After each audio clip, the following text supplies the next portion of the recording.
밤의 실화 라디오. 저는 고아였습니다. 정확히 말하면 생후 3개월의 보육원 앞에 버려진 아이였죠. 부모님 얼굴은커녕 이름도 모릅니다. 보육원 원장님이 지어주신 박선영이라는 이름으로 살아왔어요. 어린 시절은 외로웠습니다. 친구들은 부모님 면회를 왔지만 저는 단 한 번도 없었어요. 생일날에도 크리스마스에도 저를 찾아오는 사람은 아무도 없었습니다. 하지만 저는 비뚤어지지 않았습니다. 오히려 더 악착같이 살았어요. 공부가 유일한 탈출구라는 걸 알았거든요. 매일 도서관에서 밤 11시까지 공부했고 주말에는 편의점 아르바이트를 해서 학원비를 벌었습니다. 결과는 성공적이었어요. 전액 장학금을 받고 명문대에 합격했고 졸업 후에는 대기업에 입사했습니다. 연봉 5천만 원. 보육원 출신으로는 엄청난 성공이었죠. 그렇게 남편을 만났습니다. 남편 정우는 평범한 중산층 집안 출신이었어요. 공무원 아버지, 교사 어머니. 단란한 가정에서 자란 따뜻한 사람이었죠. 선영아, 나는 내가 어떤 환경에서 자랐든 상관없어. 지금의 너를 사랑하는 거야. 그의 따뜻한 말에 저는 마음을 열었습니다. 하지만 결혼은 달랐습니다. 결혼식 전날 시댁에 인사를 갔을 때였어요.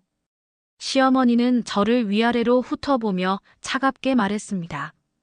그래, 고아원 출신이라며? 네. 보육원에서 자랐습니다. 친정에서 해올 것도 없겠네. 우리 아들이 정말 착하긴 착해. 이런 애를 며느리로 봤다니. 가슴이 철렁 내려앉았습니다. 시아버지는 더 노골적이었어요. 근본도 없는 게 우리 집안에 들어와. 결혼 축의금은 내가 받지 마. 어차피 친정 하객도 없잖아. 전부 우리가 받을 거야. 아버님, 그건 말대꾸하지 마. 내가 무슨 권리로 말대꾸를 해. 정우는 그저 미안하다고만 했습니다. 부모님께 대들 수 없다면서요. 결혼식은 굴욕이었습니다. 신부 측 하객석은 텅 비어 있었어요. 저는 보육원 선생님들과 몇몇 친구들만 초대했거든요. 반면 신랑 측은 100명이 넘게 왔죠. 시어머니는 그걸 보며 비웃었습니다. 쯧쯧, 저렇게 초라하긴. 역시 고아는 고아야. 하객들이 수군거리는 소리가 들렸습니다. 신부 쪽은 왜 저렇게 없어? 고아래. 친정도 없다잖아. 세상에 그런 애를 며느리로 들이다니. 저는 부끄러워서 고개를 들 수 없었습니다. 신혼집도 마음대로 정하지 못했어요. 너희는 우리 집 근처 빌라에 살아. 며느리가 매일 와서 시부모 배워야지. 제 월급으로 전세를 얻었지만 위치는 시댁에서 도보 5분 거리였습니다. 결혼 생활은 지옥이었습니다. 매일 아침 시댁에 가서 아침을 차려야 했어요. 출근 2시간 전에 일어나 시댁으로 달려갔죠. 주말에는 시댁 청소, 빨래, 김장, 장보기까지 모두 제 몫이었습니다. 시누이 혜진은 더했습니다. 언니, 나 명품 가방 사줘. 언니 월급 5천인데 그거 하나 못 사줘. 혜진아, 나도 돈이. 에이, 언니는 친정도 없잖아. 명절 용돈 줄 곳도 없는데 뭐. 나한테 쓰면 되지. 시어머니도 거들었습니다. 그러게. 우리 딸 말이 맞아. 너 친정도 없으면서 돈을 어디다 쓴다고 그래. 제 통장은 항상 텅텅 비어 있었습니다. 그렇게 5년을 살았습니다. 사실 저에게는 비밀이 하나 있었습니다. 제가 25살 되던 해 고급 세단을 탄 변호사가 저를 찾아왔었어요. 박선영 씨, 저는 김태진 변호사라고 합니다. 고 박재훈 회장님과 이미선 여사님의 대리인입니다. 네. 누구요?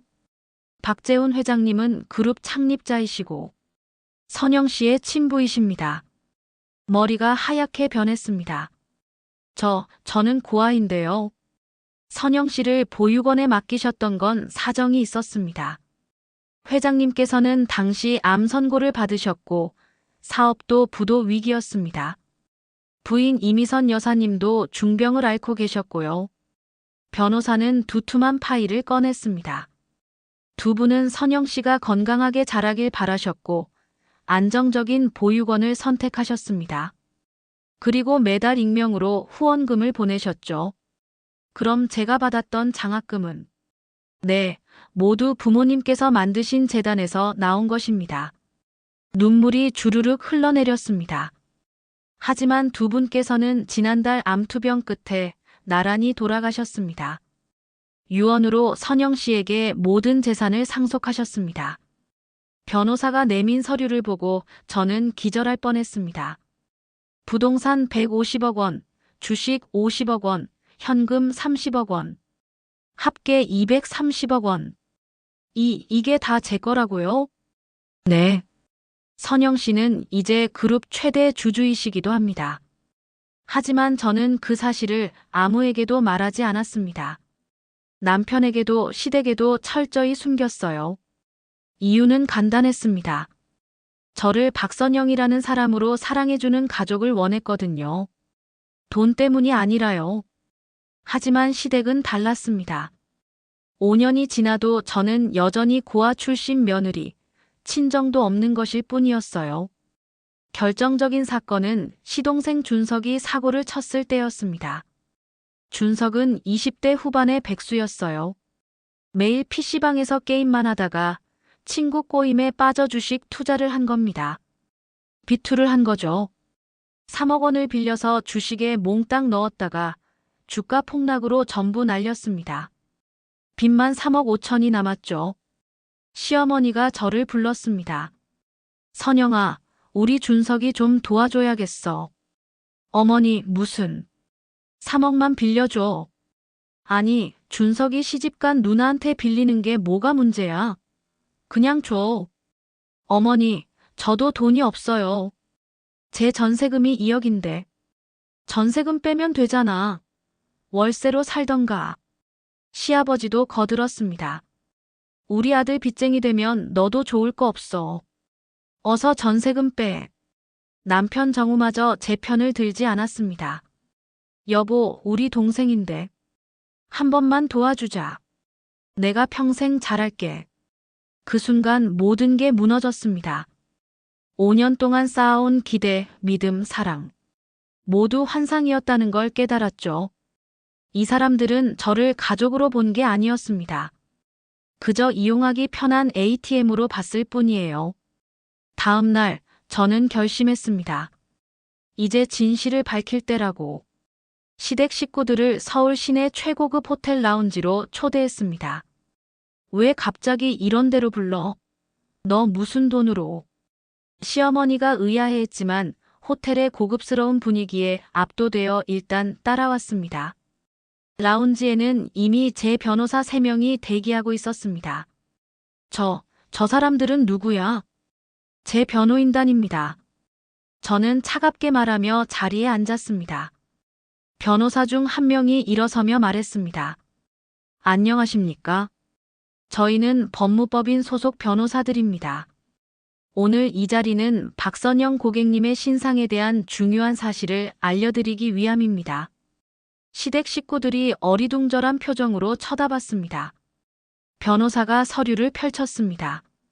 박선영 고객님은 고 박재훈 그룹 회장님의 친딸이시며 현재 230억 원의 재산을 상속받으신 분입니다. 뭐라고? 시어머니의 입이 떡 벌어졌습니다. 스크린에 제 재산 내역이 떴습니다.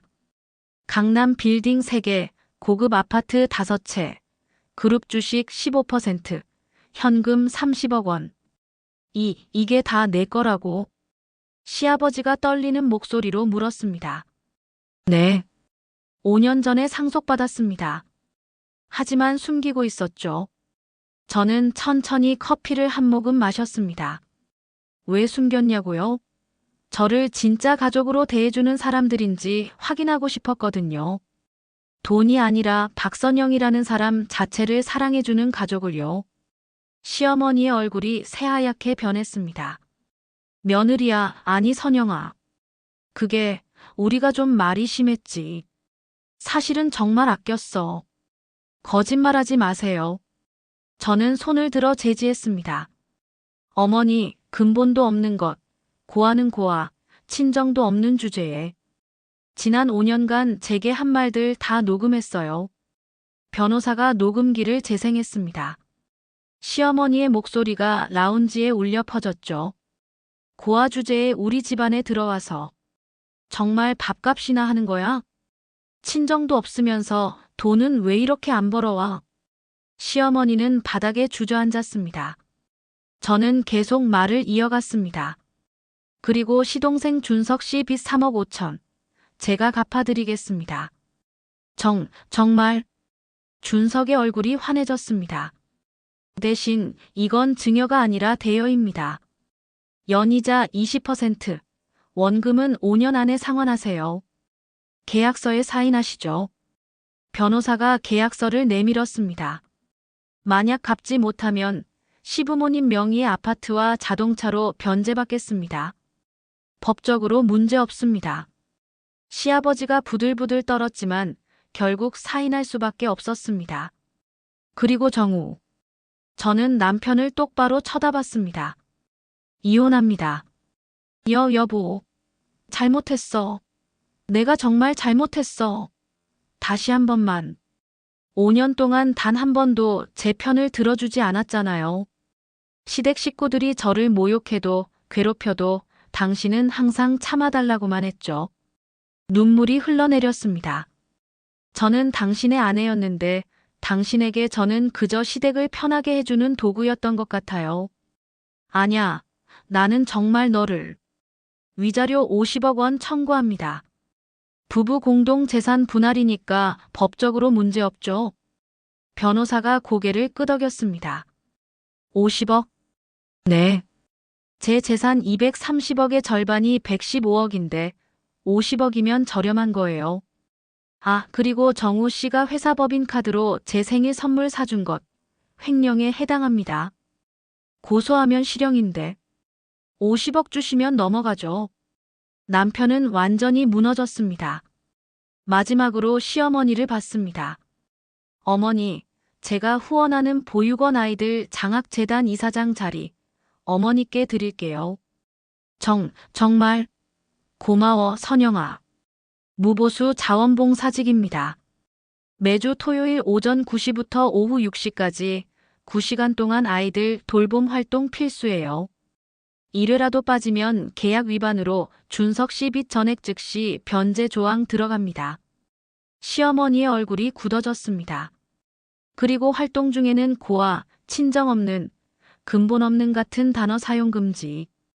아이들 앞에서 한 번이라도 그런 말 하시면 즉시 계약 해지됩니다. 이건 너무. 어머니, 5년 동안 저한테 하신 짓보다는 양반이에요. 저는 자리에서 일어났습니다. 그럼 다음 주에 이혼 조정 때 뵙죠. 변호사님들 수고하셨습니다. 라운지를 나서는데 뒤에서 남편이 소리쳤습니다. 선영아, 제발 다시 한 번만 기회를. 뒤돌아보지 않았습니다. 3개월 후 이혼이 확정됐습니다. 위자료 50억 원을 받았고 시동생 빚은 제가 대신 갚아줬습니다. 물론 계약서대로 이자 20%로요. 시어머니는 매주 토요일 보육원에서 봉사하고 있습니다.